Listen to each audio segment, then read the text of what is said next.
The 1998 passing of Flip Wilson was more than just a sad event. It was enigmatic. The legendary comedian, who previously made millions of dollars, passed away almost impoverished and alone. The actual shock, however, was when people entered his Malibu house. His greatest secret was exposed by the evidence, tapes, and journals they discovered. The truth about the atrocities he endured in foster care, the reason he spent $6 million trying to forget his history, and the betrayal of his mother on Christmas Eve. Everything we believed to be true about the man behind Geraldine was altered by what they found. Flip Wilson was born on December 8, 1933, in Jersey City, New Jersey, in a small, cramped house. Claro Wilson Jr. was his true name. He was the 10th of 18 children. His father made only about $15 a week working as a handyman. During the Great Depression, they were already having a lot of difficulties. But when Flip was just 7 years old in 1940, the really suffering began.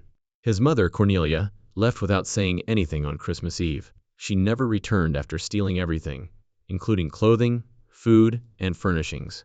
The kids were abandoned and left starving.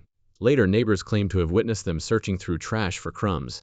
The children were placed in foster care one by one. In a 1972 interview, Flip claimed that this was the turning point in his life, when he realized he should never display vulnerability. He turned his quips into armor. 12 of the siblings were dispersed among several facilities by 1941, and Flip's early years were lost to strange settings and chilly beds. Flip went into foster care in 1941, but it wasn't a rescue. It was worse. He was belted in one Newark home for simply wetting the bed. The following year, in a different home, his foster father forced him to sit motionless, while concealing gambling cards on his lap with a piece of cardboard. He was headbutted if he moved. More than 30% of foster children were actually abused in this manner, according to studies from that era. In 1942, Flip escaped 3 times. He once spent 2 days hiding inside a sewer pipe. He had already resided in 8 different houses by the time he was 12. There was a new type of fear in each. Flip was 10 years old in 1943 when he discovered something that completely upended his universe. His biological father turned out to be a man named Leroy Tiller, a part-time vaudeville performer and family friend. Flip heard the truth being revealed during a boisterous fight in a diner. Later, Tiller verified it by presenting Flip with old photos and a matching birthmark. And Tiller was the only person in Flip's shattered world who truly showed him kindness. He took Flip to the Apollo Theater in Harlem to see comedies from 1943 until 1945. They occasionally sat in the crowd. He occasionally sneaked Flip backstage. In 1944, he even gifted Flip a $5 harmonica. Flip earned food by using it to perform music on the street. However, Tiller passed away in poverty in 1946 and was never seen again in Flip's life. Nevertheless, something had been ingrained in Flip by those moments. A lifelong passion for comedy. Flip bounced around between relatives for years after his mother disappeared in 1940. These were no ordinary houses. He occasionally slept in coal bins or even tool sheds. He once spent a winter in a cellar in Newark, where rats were scuttling all around him. He was given only watery soup and rotten bread. There was no heat, although winter temperatures in New Jersey reached 20. He coughed for years as the black, chilly dust filled his lungs. In 1998, medical professionals connected those identical coughs to his lung issues. By 1943, he had resided in 5 of these locations. He didn't merely observe poverty. He was home to it. Flip hoarded everything because he was afraid it would all be taken away again, even when he grew wealthy. Flip had already escaped from foster homes 7 times by 1946, when he was 13. He once hid for a week in Philadelphia and hitched a ride over 200 meters, according to records. He picked pockets, sold stolen motorcycles, and stole bread to make ends meet. In 1945, he was caught twice and fined $2 each time. After one escape in 1944, he spent 90 days in a reform institution where the abuse persisted. He found it difficult to trust others throughout these difficult years. He married later in life, but the marriages didn't last. He was always afraid of getting wounded. Flip made the audacious choice to leave his life on March 15, 1950. Although he was just 16, he falsified a birth certificate to represent that he was 18. He enlisted in the U.S. Air Force using it. Meals and $75 per month were promised by the military. For Flip, who had nothing, that was sufficient. In 1951, he tested marijuana at his first base in Texas. Although he never became addicted, he subsequently claimed that marijuana helped him relax. and come up with amusing anecdotes. He was afraid of losing control, so he stayed away from the stronger narcotics. During the Korean War, the military allowed numerous young guys to get away with it. In 1950 alone, Flip was only one of more than 5,000. Flip was a darling among the other airmen at Travis Air Force Base in California. Because of his outrageous stories and humorous voice, they began referring to him as Flip at that point. He immediately came up with new characters: a clumsy sergeant, a nagging grandmother, and someone who made others laugh despite the long and difficult days. These jokes were inspired by actual suffering. Flip made a joke out of the terrifying experience of being belted for food theft. The barracks tension was reduced by his quips. When Flip performed, officers observed a 30% decrease in fights. Before long, he was referred to as Flip rather than Claro. The term stayed, and a child who was still attempting to conceal his injuries was visible behind the laughs. Flip visited military installations from Guam to Japan. Between 1952 and 1954, he did more than 200 shows. He related tales of his upbringing, which included being kept in closets at reform institutes and having his mother forsake him. He made a joke about using backflips to avoid beatings. Humor turned into a sort of protection for him. It enabled him to overcome the wounds from his past. He once even alluded to racism among officers by making jokes about segregation. The troops adored it, but it almost resulted in his punishment. Flip knew how to make suffering seem amusing. He was unique because of it. Flip continued to encounter bigotry on a daily basis. After the 1948 order passed by President Truman to end segregation in the military, he was passed over for promotions 3 times between 1951 and 1953. Though he was excluded from white-only clubs and nicer meals due to rules, reviews commended his skills. Food servings were reduced in the colored mess halls, where he was forced to eat. He once brought together white and black airmen with a covert talent show. Even though it might have cost him everything, he went ahead and did it. Nevertheless, a white cop claimed credit when the occurrence received recognition. Flip never forgot that. He claimed in 1970 that those years had made him more resilient and driven to succeed. Flip was honorably discharged from the Air Force on July 10, 1954. He began pursuing his passion after receiving some funding through the GI Bill. He performed stand-up in small venues and attended acting workshops, earning $5 every night. However, life wasn't simple. In 1955, he spent 2 months living in his automobile, and at a very low time, even took LSD. But he refused to take heroin. Between 1950 and 1954, he witnessed far too many soldiers overdose. That fear stayed with him. Although the GI Bill was helpful, racism in the outside world prevented opportunities. Flip started playing in black-owned clubs all around America during the late 1950s. His tales combined genuine recollections of his traumatic past with fictional characters like Reverend Leroy. On stage, he occasionally bombed. He continued despite jeers and people leaving. His big break came on The Tonight Show in 1965, following scores of flops. However, every step there was based on grit, rejection, and hungry evenings. Flip has performed on the Chitlin Circuit, a venue that horribly mistreated black artists. He occasionally performed 37 gigs in 11 days. He might have made $50 a week. It was difficult to travel. They were not permitted to eat at ordinary eateries, and buses broke down. Sometimes there were only chitlins left to eat, which is how the circuit gained its name. Flip continued to joke though. Queen Isabel gave Christopher Columbus money to locate Ray Charles, according to his story. Because he dared to say what others wouldn't, crowds laughed. Flip recorded his debut album in 1961. Flipping was the name of it. People were stunned by the things he narrated while wearing gowns and wigs. While some found it offensive, others saw something fresh. Only 10,000 copies of the record were sold, but it raised awareness. Flip didn't mind going against the grain. Although he released a second album in 1964, the first one is still regarded as a raw and unapologetic chapter in comedy history. Flip was a legend at the Apollo Theater by the middle of the 1960s. Up to 20 times a year, he gave performances there. He brought everything to the stage: the beatings, the nights he spent without food, and his mother's betrayal. The crowd erupted in laughter at his depiction of Columbus, where the explorer discovers Ray Charles. The Apollo, however, was challenging. They pulled you off stage if the audience didn't like you. Flip made it through the test. A startling event occurred on live television in 1965. Red Fox abruptly paused during his Tonight Show appearance to declare Flip Wilson to be the nation's funniest comedian. Everything changed with just one comment. Flip was given the opportunity to appear on national television a few weeks later. When he made an appearance on September 30, 1965, he told a baby joke that made everyone in the nation chuckle. Back then, Flip was earning just $50 a week while playing in little venues. Everything changed after that appearance. He began receiving repeated invitations to return. By 1970, he had made more than 40 appearances and served as a guest host on The Tonight Show 5 times.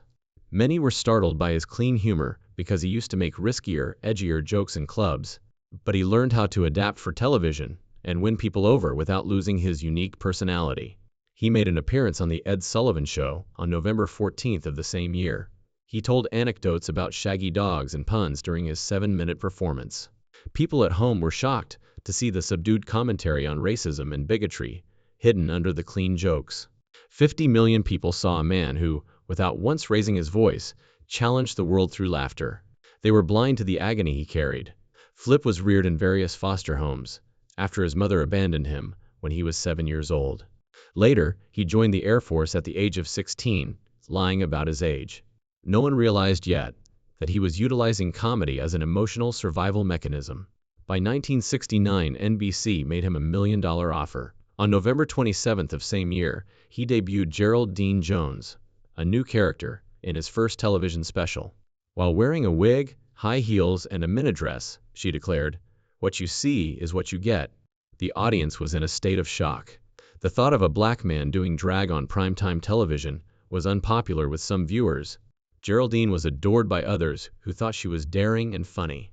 30 million people watched, but the network became anxious.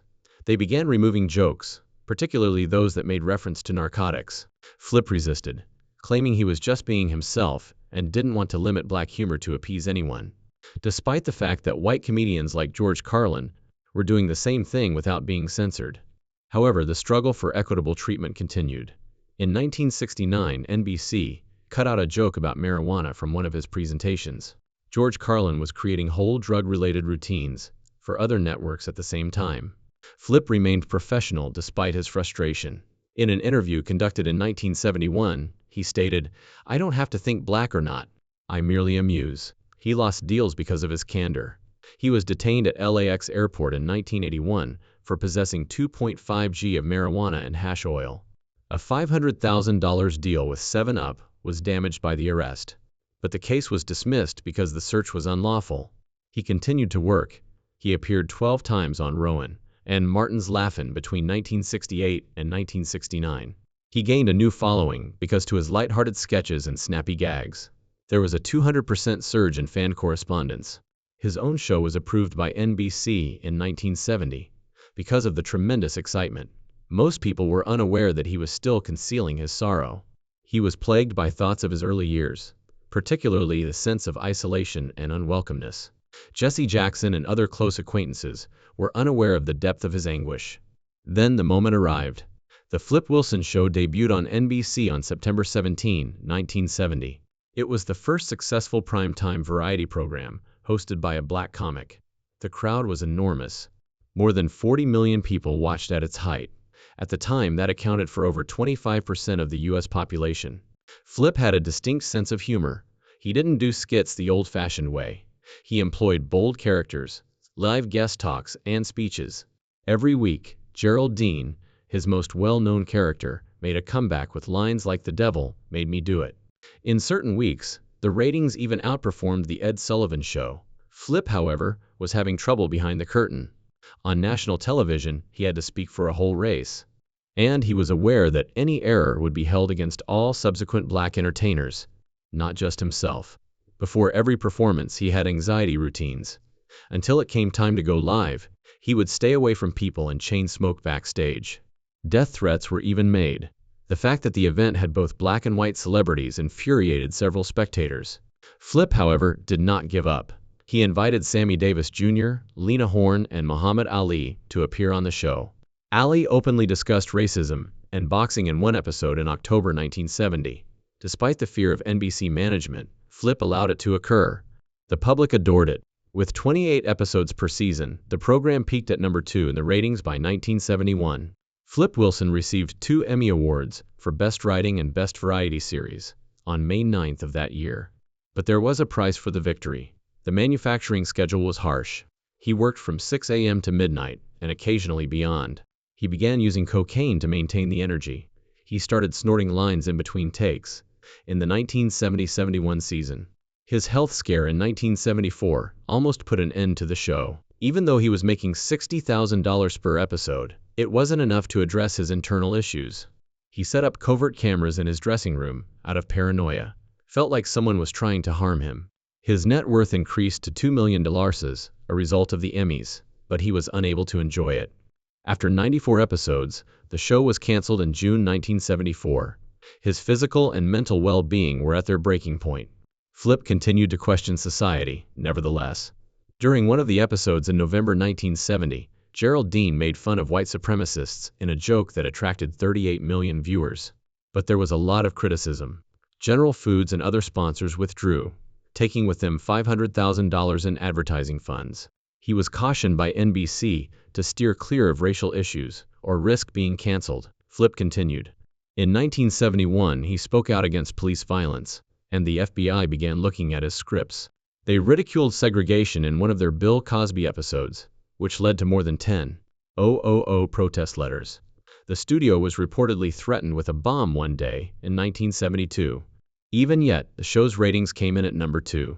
At $60,000 per episode, Flip was the highest-paid black TV personality by 1971, but his personal life was collapsing despite all of that achievement. His savings were depleted when he covertly paid 2 ex-wives $200,000 in alimony each year. He spent $1.2 million in a house in Beverly Hills and drove a Rolls-Royce. But beneath the glitz, he was taking out loans from pals. The monthly cost of his cocaine habit had increased to $10,000.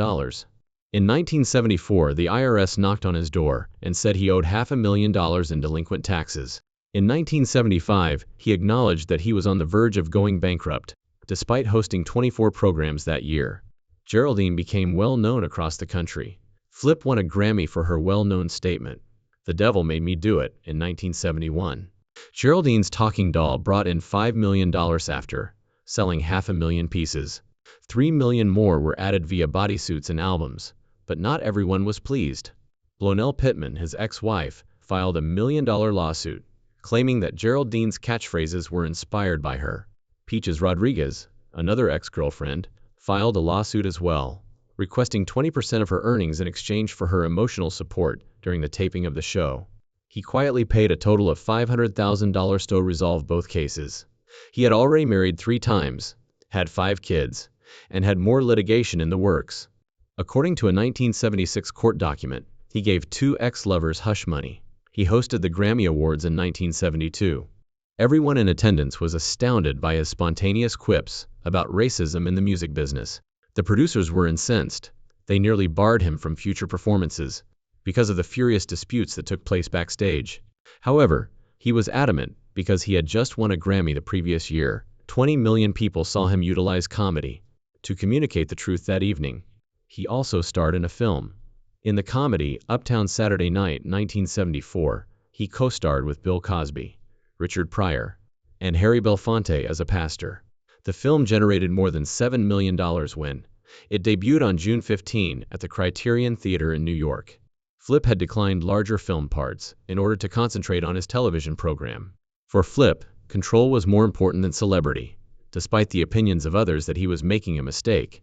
He received 2 Emmys out of 18 nominations. He also received a Golden Globe in 1971, but after NBC attempted to regulate the show's material in 1973, he had a breakdown on the set. He walked off after arguing with the producers and stopped the filming. He had authority because he owned a portion of the show, but there was no peace. He left permanently in 1974 as a result of the mounting stress. Flip Wilson entered into his first marriage to Lavinia Patricia in 1957. Even though he was still doing tiny comedy events at the time, his celebrity was growing quickly. The marriage ended in 1967. He spent more than $500,000 in the divorce. Anyone would have been devastated by that, but Flip continued to move. Tuanchai Mackenzie, whom everyone called Cookie, was the woman he married in the same year. The outcome of this second marriage was considerably worse. Both the rumors and Flip's TV career were booming. He was a superstar by the early 1970s, but he was also involved in several affairs. He was accused by Hooky of being emotionally distant and absent. In addition to being unpleasant, their 1979 divorce was also costly. In that one settlement alone, Flip paid an astounding $1.2 million. He paid an additional $800,000 in child support by 1985. Flip appeared happy and humorous in public, but behind the scenes, he was being tormented by legal disputes, money losses, and family strife. Despite having 5 children, he was hardly ever present in their lives. Flip did a lot of touring between 1960 and 1980. Through live performances and The Flip Wilson Show, which ran from 1970 to 1974, and paid him $1 million every season, he was making millions of dollars. However, his children grew up without him, even if the money kept coming in. In 1992, his son Kevin Wilson finally lost it. Kevin sued for emotional abandonment and demanded $2.5 million. He claimed that his father was absent from all significant events, including graduations and birthdays. In later years, other kids also came forward to say Flip was too neurotic and fixated on his money to even discuss inheritance. In real life, the man who grinned on stage was excluding everyone. Flip had spent his final years apart from the people who used to matter most in his life. And by the time of his death in 1998, his connections with his family were largely strained. His extramarital affairs were even more chaotic. Following his divorces, Flip had at least 4 known engagements. He proposed to Blonell Pittman, a 22-year-old Playboy bunny, in 1975, offering her a $5 million house, and even purchasing a $100,000 diamond ring for her. But everything collapsed by 1978. She filed a $4 million lawsuit against him, claiming he breached commitments and left her emotionally heartbroken. It wasn't the first time either. Flip and actress Denise Nicholas were engaged in 1972. However, that resulted in accusations of adultery. Then, in 1980, a showgirl from Las Vegas came forward and said that Flip owed her $500 in support following their breakup. He has paid over $6 million to his former partners over the years, typically following contentious legal disputes. The guy who had once been a symbol of family-friendly entertainment was now dealing with lawsuits, heartbreak, and betrayal. Then March 9, 1981 arrived. After returning from Hawaii, Flip was caught at the Los Angeles airport with 1.5 grams of cocaine in his luggage. People were in disbelief. This was not what anyone had anticipated from the actor who portrayed upbeat characters like Gerald Dean. Flip had actually been a drug user for years. He started using cocaine in the middle of the 1970s, spending up to $50,000 annually. He was occasionally spending $10,000 a month on it by 1980. He lost more than 40. He became increasingly paranoid and lost faith in others. The arrest was merely the beginning. His career never fully recovered after he checked himself into treatment and had the charges dropped in April 1981. After 1985, he was unable to secure any significant roles. His momentum had been ruined by the drug usage, the scandals, and the seclusion. He was no longer seen as America's favorite comedian, but rather as a recluse who retreated from the world. And after 1974, everything really began to fall apart. Even though his popular variety show still had millions of viewers, Flip startled everyone that year by canceling it. More than 40 million people watched it weekly in 1971. However, as ratings started to decline in 1973, Flip requested a massive compensation increase from the network, asking for an additional $1 million per season. No, NBC said. Flip turned to go. The network was inundated with letters from viewers pleading for the resumption of the show. It didn't. Alongside Gladys Knight, he made another attempt in 1985 with a show called Charlie and Coors. Dynasty destroyed its ratings, and after only 13 episodes, it was canceled. He was done being featured on magazine covers and winning Emmys. He also began investing his money in dubious ventures around 1974. The worst was a 1980s real estate fraud. Flip invested $2 million in a fraudulent mortgage scheme. Due to the scandal's size, it was brought up during 2000 U.S. Senate hearings as a component of a larger fraud wave that cost taxpayers millions of dollars. Furthermore, by 1985, he had lost an additional $500,000 due to poor financial advisors. Flip's riches disappeared as a result of all the divorces, alimony and child support payments, unsuccessful business ventures, and extravagant spending on expensive automobiles and cruises. He possessed almost $10 million during his height in the 1970s. It had dropped to less than $1 million by 1990. He took several trips, had extravagant parties, and purchased Rolls-Royces. However, he ended up with debt and regret. During the 1990s, Flip kind of vanished. In Malibu, California, he moved into a lovely house by the sea, but he hardly ever talked to anyone. He was solitary and paranoid due to years of cocaine abuse and emotional trauma. Most of his friends and relatives were cut off by him. He enjoyed playing golf and bowling alone, racing hot air balloons, and taking lengthy cruises. He went on to become the only black helium balloon pilot in the world. However, that once luxurious and lively Malibu home became a desolate environment. After all he had accomplished, he was already losing popularity by 1993. Now the man who had made the world laugh was all by himself. Flip had a liver cancer diagnosis in 1998. Doctors determined that years of alcohol and drug misuse were the cause of the sickness that had developed close to his liver. On October 2, 1998, he underwent surgery, but he never fully recovered. He died in his sleep on November 25, 1998, at the age of 64. Michelle, his daughter, was with him.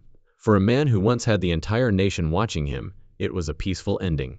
Over his career, he had made $15 million. Ultimately, however, he had less than $1 million remaining. Everything had been lost due to drug addiction, poor investments, divorce settlements, and child support. The revelation stunned the fans. Few realized how much suffering had plagued Flip Wilson throughout his life, but they remembered him for his well-known tagline, "The devil made me do it." Flip Wilson's legacy endured in spite of everything. He was the first black man to anchor a popular variety show on American television in 1970. He inspired a new generation of comedians, transformed the entertainment industry, and dismantled racial barriers. People discovered years after his passing that he had been raised in Jersey City's appalling poverty. He was born on December 8, 1933, and lived in foster homes after quitting school at the age of 16. He drew inspiration for his comedy from these upsetting experiences. Artists like Dave Chappelle, whose raw, edgy humor mirrored Flip's audacity, were influenced by him. As Chappelle recently remarked, Flip paved the way for him to tell hard truths through comedy. Pop culture continues to be influenced by Flip's characters, such as Geraldine. Ultimately, there was more to his story than sorrow. It was about tearing down barriers, making people laugh, and demonstrating that even suffering could be used to gain strength.